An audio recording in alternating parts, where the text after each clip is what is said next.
Why is addiction such a stigmatized mental illness? Addiction is one of the most common mental illnesses, with about 21% of people in Canada meeting the criteria for addiction in their lifetime. It's a chronic and complex disease that is often made more difficult to recognize and treat because of the intense stigma associated with it.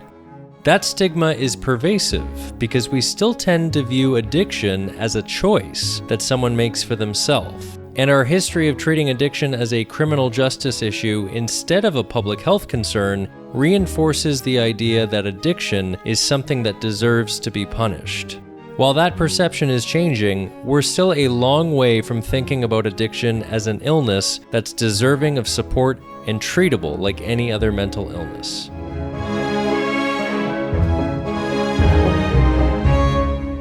Let's start with the basics. Addiction is a treatable illness that involves complex interactions in brain circuits, genetic background, environment, and personal experiences. A person can experience an addiction to a substance like alcohol, nicotine, or opioids.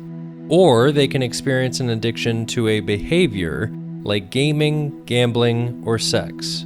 To help understand when use of a substance or behavior becomes problematic, we can use the 4 C's: compulsion, craving, consequences, and control.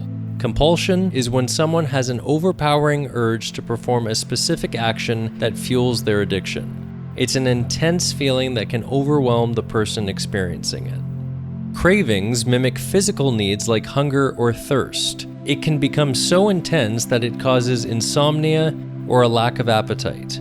People experiencing cravings can become anxious and agitated and unable to think of anything but getting relief. Consequences of addiction are often devastating. Addiction can harm a person's physical, mental, emotional, financial, social, and professional health. Continuing to be involved with a substance or behavior despite those consequences is a sign that someone is experiencing an addiction. The final C is control, or rather, the loss of it. Over time, people experiencing an addiction can lose their ability to exercise restraint with a certain substance or behavior, and their addiction can spiral. And that's the real kicker. Addiction is often framed in terms of control, that people choose to use a substance or practice a behavior. At a certain point, the brain of someone dealing with an addiction can make the person feel like that substance or behavior is necessary for their survival.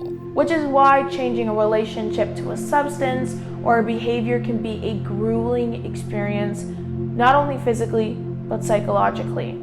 Let's unpack that a little more. I work with a lot of young people where I would say the majority of young people in my practice, their substance use is because of their trauma.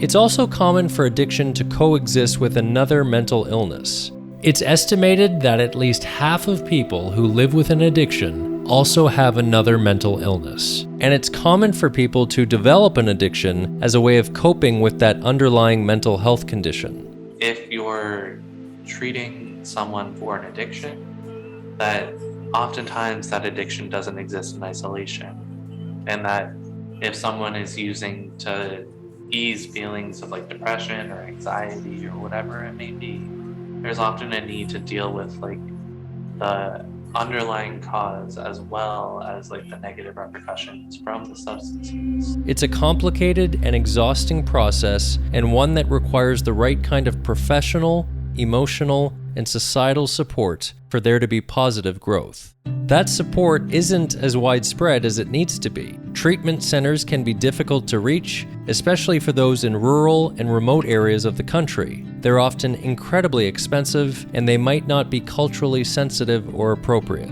And for those dealing with an addiction to an illegal substance, they are often treated harshly by our financial, social, and justice systems, which make it so much harder for them to access the treatment they need for their addiction, and can cause psychological harm to the person in the process.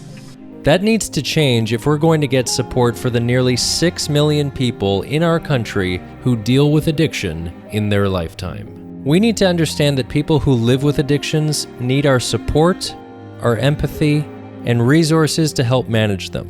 We need policies that support people who live with addiction and the people around them who help them do it. Fundamentally, we need to start treating addiction like we would any other illness. And failing to support people dealing with an addiction is a societal failure that can no longer be pushed aside.